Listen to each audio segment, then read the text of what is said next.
është një pikpyetje e madhe, ka do të orientohen përfundimisht zgjedhjet, sepse janë dy opsione. Opsioni i parë kësaj që po thonë jo që nuk do të bëhen numra dhe do të ndodhin zgjedhjet e jashtëzakonshme, që unë nuk besoj se do të ndodhin. Dhe opsioni i dytë...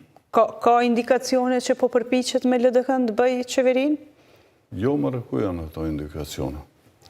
Si ka mundësi pra mos ndodhin zgjedhjet? Jo, s'ndodh. Ne e kemi analizu këtu 1 milion herë pse s'më ndodh. Rrugdalje tjetër s'ka. LDK-ja nëse shkon në koalicion me VV-n këtë rast, madje edhe nëse fiton kryetarin, shefin e qeverisë, kryeministrin, ajo kamera ka për të zhduk nga skena politike.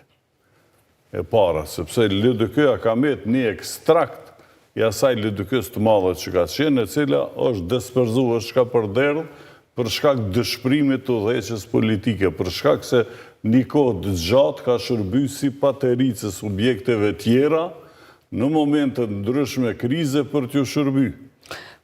Po tani, vërtet ka pas momente krize, se ne shpesh po i harrojmë që dhe të kaluarën ka patur momente krize. Po për të kaluarën po flasë.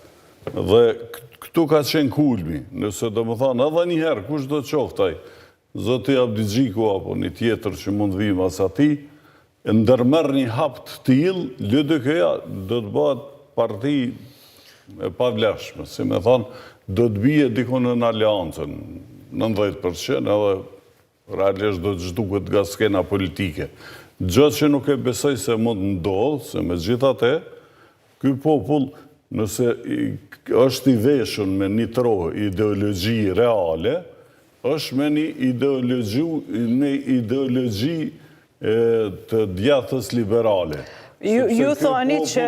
Ka kriju e një Jugosllavi, një farloj mikroburgjëzie, ju agim thoni që ai elektorat që ka aktualisht LDK-ja, aq sa ka në nivel nacional, do të hidhroj atë shumë dhe nuk do t'ja falte asesi një mëkat të tillë. Elektorati, se LDK-ja nuk e ka elektorat, do më unë po flas, a elektorat? Është ajo pjesa, si me thonë, pa ata e ka, nuk mund të llogarisë tek të tjerët, ata e ka. Po s'është ashtu. Pse? 12% që është ajo pjesa oportune që me gjithat edhe se e sheh, se ka shkuar në mënyrë, po thotë, po duhet me nxjerr. Elektorati real që i beson LDK-s, elektorati rrugovist, gjysa është jashtë, ma shumë se gjysa. Dhe qaj elektorat nëse përfundimisht zhgënjehet, LDK-ja shpërbahet. Derisa është ta elektorat, pavarësisht gabimeve, LDK-ja ka shpresë për të rritë, për të rinjallë e para. E dyta, nëse bën VB-ja koalicion me PDK-n, atëhere e humbë kauzën bazike me cilën është ngritë. Sa është ngritë të e sulmue PDK-n si burimit gjithat këshijave. Apo kuptoni, kështu që realisht vetë VV-s nuk i intereson. LDK-n e donë si pateric për ta nënshtru, kurse PDK nuk e do fare sepse i zhduket kauza. Prandaj, gjithë shka është me mikri, se kënë se po e bajnë, po realisht nuk ka përdojnë. Mirë, po supozojmë që po shkojmë zgjedhjet jashtëzakonshme, prap se kemi diskutuar dhe era tjera, çfarë rezultati do të prodhoni? Është i bindën që shkojmë zgjedhje, po problemi kemi shto afatet për nëse shkojmë, çka ndodh?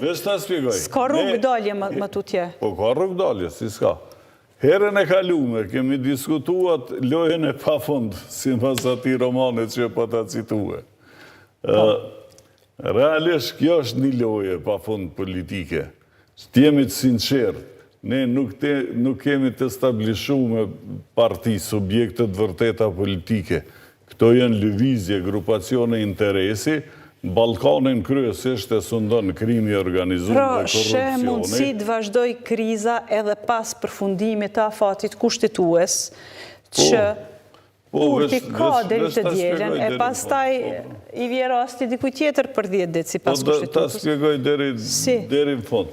Mund t'i vje rasti, bilion zbesoj që ka për t'i ardhë rasti eqë. Tashi do të futet në lojë, si mas gjitha gjasa, kështu po duke, do të futet në lojë gjykata kushtetuese. Prap. Dhe, ose do të bëjë një mas të përkohshme, ose do të detyroj të rikthej procesin prap. Sepse realisht, me rregullore të kuvendit dhe me kushtetut, sepse ligj ndërmjet nuk ka, rregulloria e kuvendit është derivati drejt për drejt i një nenit kushtetues, nuk është në rregull, procesi s'ka qenë rregull. Dhe ky proces detyrimisht do të përpiqet të sanohet. Përpjekja për të sanue, ky proces do të shtyjë edhe një 2 muaj. Mas 2 muajve do të mund të filloj me rast zilja, prandaj ka qenë lufta e madhe zotit Kurti për zgjedhjen e kryetarit të kuvendit nga një njeri i besueshëm 100%, i cili në momentin kritik do ta luajë lojën deri në fund. Ata të gjithi ka të besueshëm partinë e tij, mund del dikush i pabesueshëm. Ka përtar deri në ditën kur do të shpallën zgjedhjet për shkak të skadimit të afatit të presidentes dhe s'ka kush me mandatue krye parlamentarin. Atëherë ka me shkue komplet zgjedhje edhe për presidentin gjithësisht, ose ka mu zgjedh një president konsensual i përkohshëm si koha e Atifete Jajagës, derisa të kryen proceset, prap kemi mu kthye me vend numrue në të kaluarën. Fatkeqësisht, klasa jonë politike ka zgjedh ardhmëninë e vendit me kthim të kaluarën. Edhe ideologjikisht, edhe ekonomikisht, edhe politikisht. Ne kemi kthye prap kohën e Atifete Jajagës dhe kemi qenë detyruar për të bërë reforma reale. Reforma zgjedhore ka me ndrue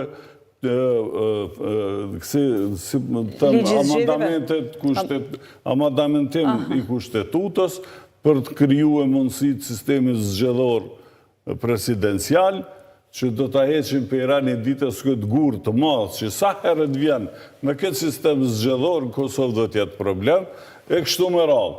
Dhe mund atëre ta krijojmë një situatë stabilet, një shtetit normal që të fillon nga fillimi. Elmas, sheh kësi lloj skenarësh të errta që të vazhdojmë pa fundësi me këto lojra, po si do t'i bëhet halli buxhetit? A është e mundur që të bëhet buxheti për vitin e ardhshëm e të vazhdohet ndërkohë me këto lojrat politike? Vazhdohet me fasë si është rregulluar me ligj çështja e buxhetit, a mund të shfrytëzohet një periudhë të caktuar ku ti mund me shfrytëzu disa mundësi që t'i ofron buxheti.